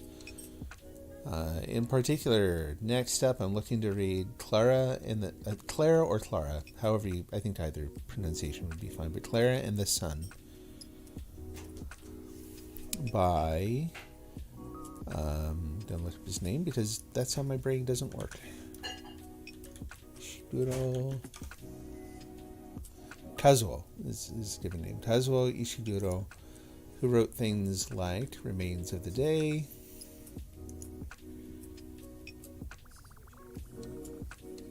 let's see,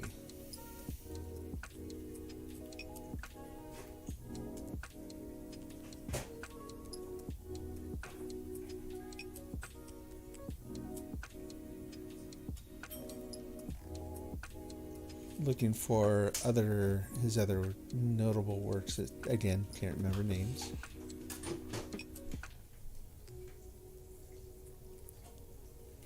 Pale View of Hills, An Artist of the Floating World, The Remains of the Day, The Unsold, When We Were Orphans. Never Let Me Go is one of the other ones that people, I think, tend to know from him. The Buried Giant is the first thing by him I read, and now Clara and the Sun, which is about an AI, sort of a robot of some sort that it's told from an AI's perspective, which I love those kinds of ideas.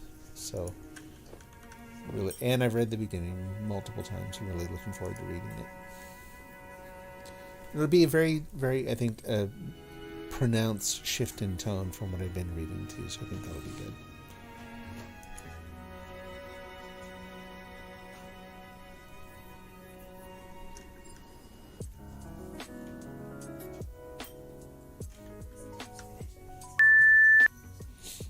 All right, last sprint, just about 28 minutes. Happy writing, and we'll see you at the end.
And there's the end of the sprint. And yeah, welcome, Keenan. Glad to have you here. I appreciate all the questions. It's always nice to hear what other people are working on. And thanks for pointing me to that list. I didn't realize I was on someone else's list, and that looks like a really cool resource for other streams to jump in on. So that's really cool. Thank you. There's something, I've been looking for more community like that. Not just things, I don't want to just run my own. I want to go jump in on other people's stuff. And I'll tell you, I've had a heck of a time finding it.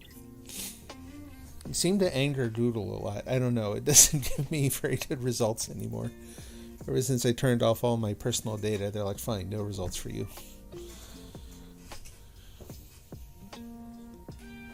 So yeah, in terms of what I write, and I mentioned I write something called Curio Fiction.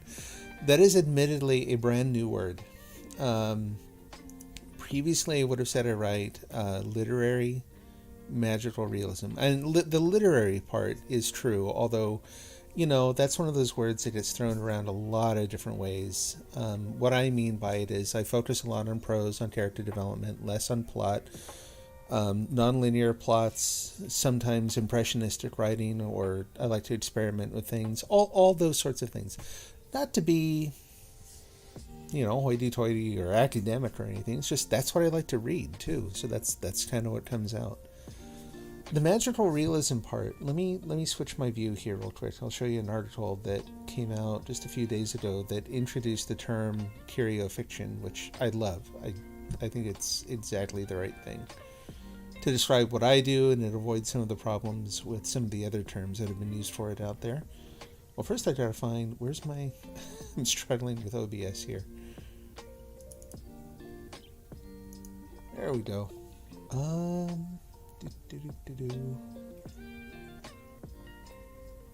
There we go. So if you are not familiar with Diane Callahan, and let me get my camera off of there too.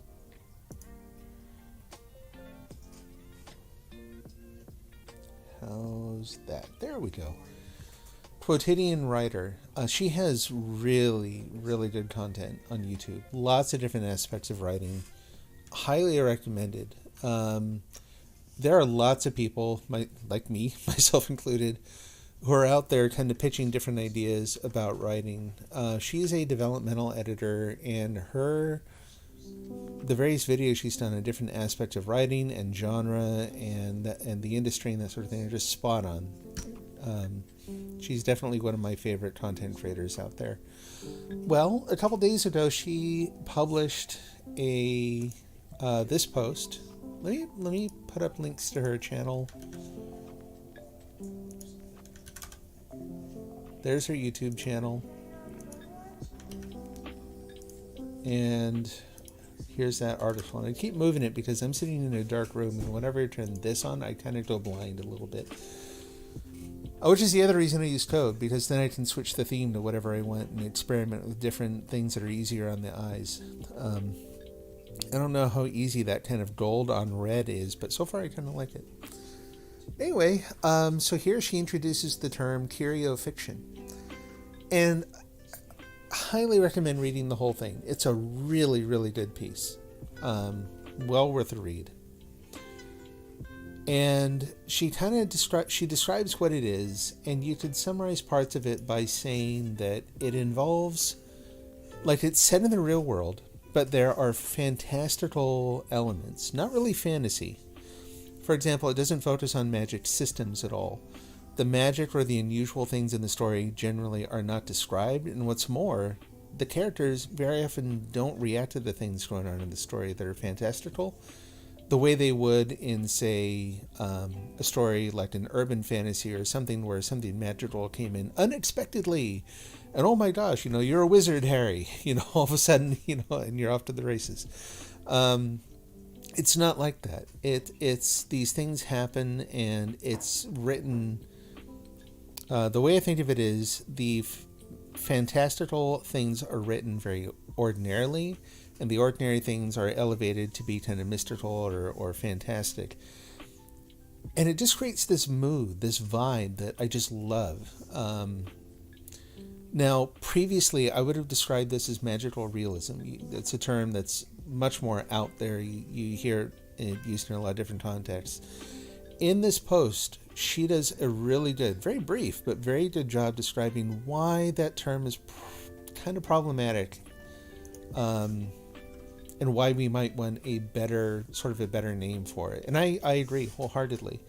There's lots of academic debate about magical realism, and some people to whom the term has, I think, legitimately been applied. Some writers from South America, some Native American writers, all of whom are writing about colonialism within magical realism, which is academically probably sort of the strongest orientation around it.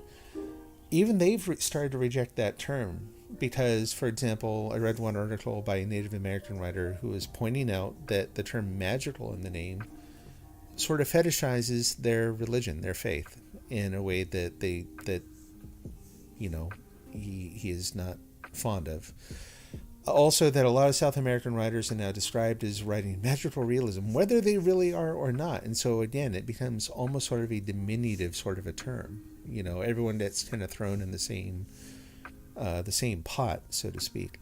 So anyway, there are problems with that term. There are a lot of aspects of that term that I liked for describing my writing, but it came with all this baggage too.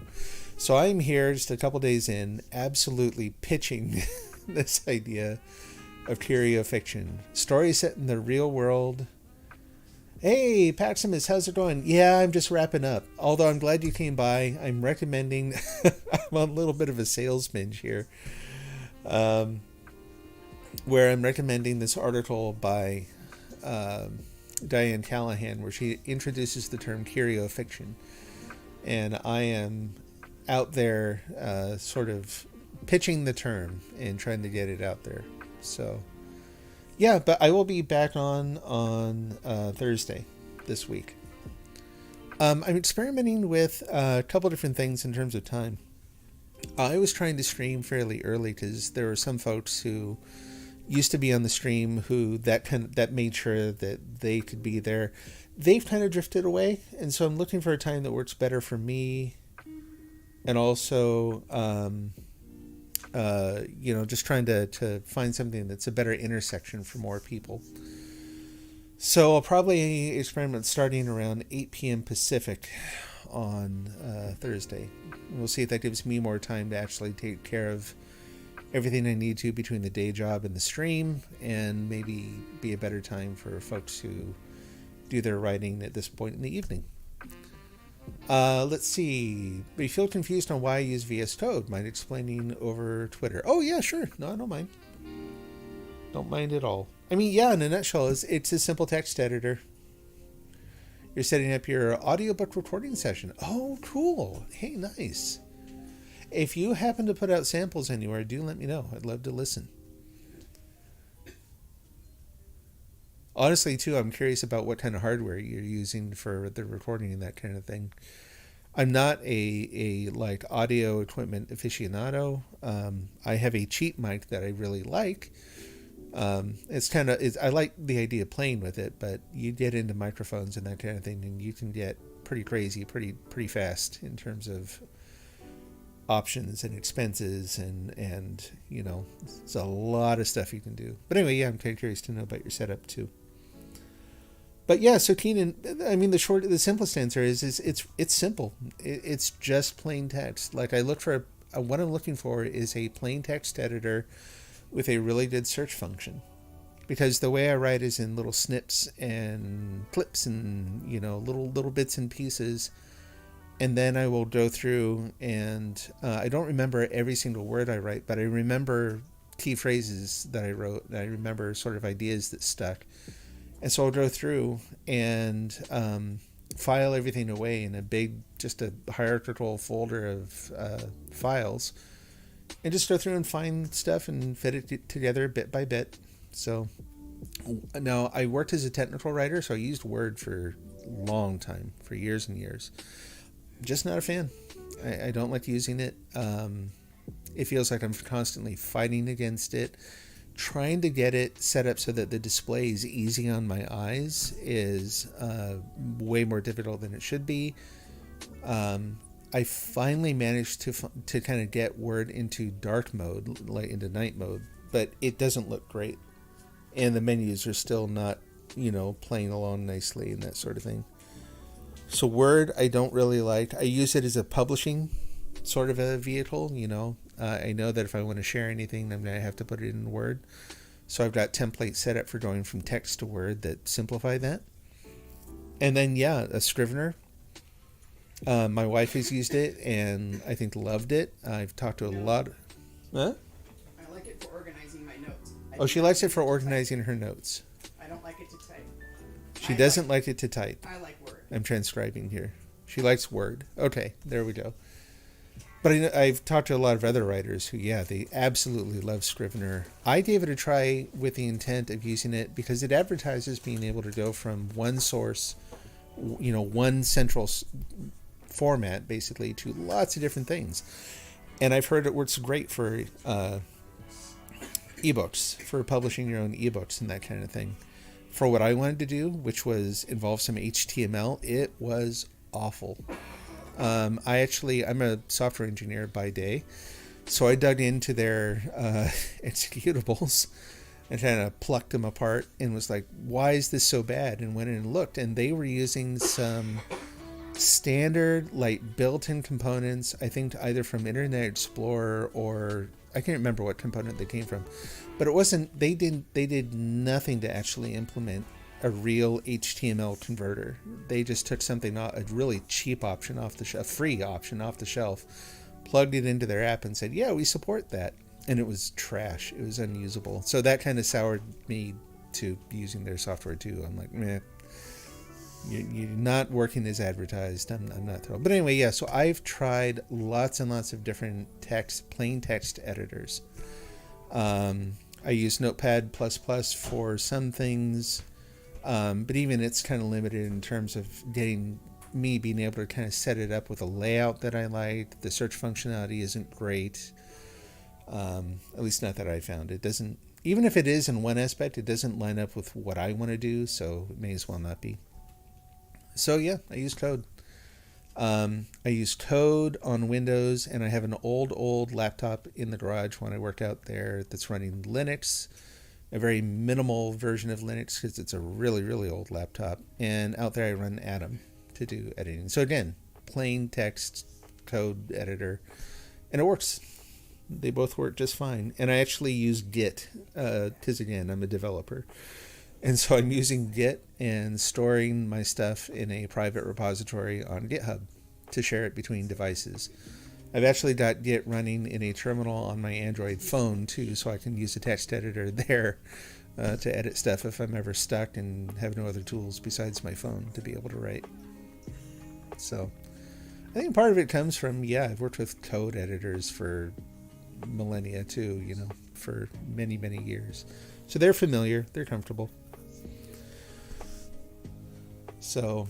But anyway, folks, do go check out the article from Diane Callahan. Let me know what you think.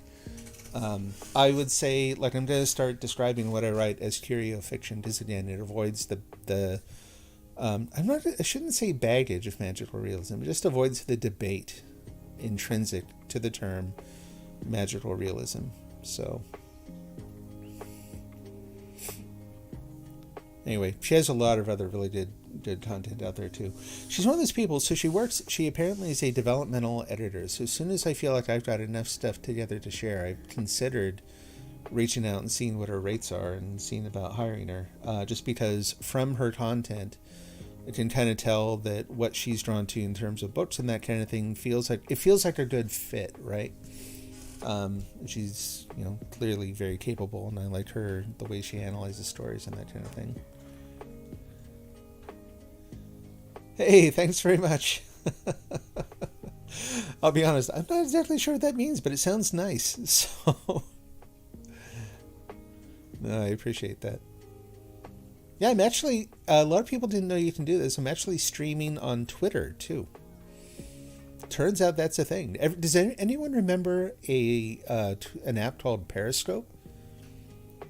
Periscope was one of those, like, on the technological side, it's like, oh, that's a fun idea. And on the social predatory side, it's like, whoa, why would you do that? Where the idea behind Periscope was you can stream from anywhere, and you're doing short, like small content, short videos that are also, they have location built in so that you can go to a map and like look and see where people are streaming from. And that becomes intrinsically kind of creepy very quickly. It did not last as a platform, but Twitter bought it. And now if you look kind of under the hood, and so Twitter does support live streams. I stream to Twitter through a thing called Restream. That's a whole nother thing. I won't talk about that tonight. Point is, you can stream to Twitter. And I do. And when you look under the hood, it's actually Periscope. The Periscope is still alive. It's just letting you stream content, sans location now, to Twitter. So kind of a fun thing. Trying to meet folks, trying to get the ideas out there and go where the people are, I guess if I were going to really go where the people are, I'd probably have to put stuff on TikTok too, but I don't feel ready for that.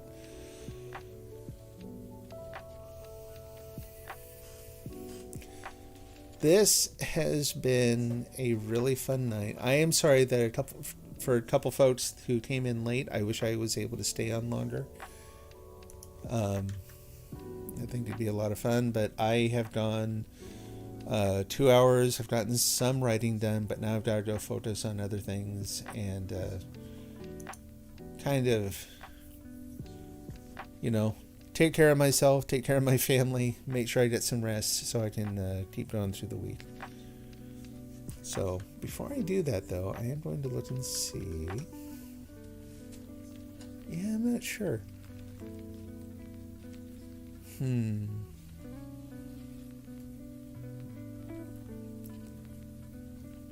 think we'll probably just call it good.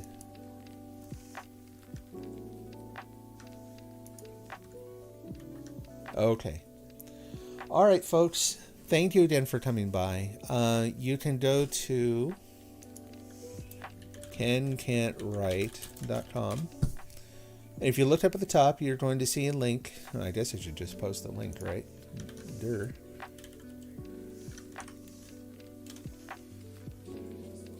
Look at that, a website. And if you go to streaming schedule, you can see the schedule that I stream things on. So this week it's alternating weeks right now. I don't know if I'm going to keep that. This is all experimental, subject to change. Right now we're on the week 1 cycle. So Tuesday, next is on Thursday, and then Saturday we do what's called Short Story Saturday, which is trying to write a complete short story draft using a prompt that other people may have come up with too, but I at least came up with and has been really helpful for me. The idea is that I will pick a random image and some random music, put that up there, and then I try to write a story to it. Treat it like a cinematic scene. You look at this while the music is playing and you ask yourself, what is happening here? And the last time we introduced something a little different, had a random phrase too that went with it. So we had this picture, this music, which I will not play because of copyright and lawyers, and then this phrase. And we had a good turnout. We had a number of complete drafts. And I went back, someone shared one of their drafts, and I went back and read it, and it was really good. It was a lot of fun. My wife and I sat around sharing our work with one another afterwards too. So that's this Saturday. I'll be doing that. But before then, I will see you on Thursday. I'll update the schedule here, but I'm going to be starting at 8 p.m. Pacific time. So hope to see you then. Have a great night. Thank you again for everyone for stopping by. Tons of great resources tonight. Thanks to everyone for sharing. And I hope to see you again soon. Take care. God bless. Bye-bye.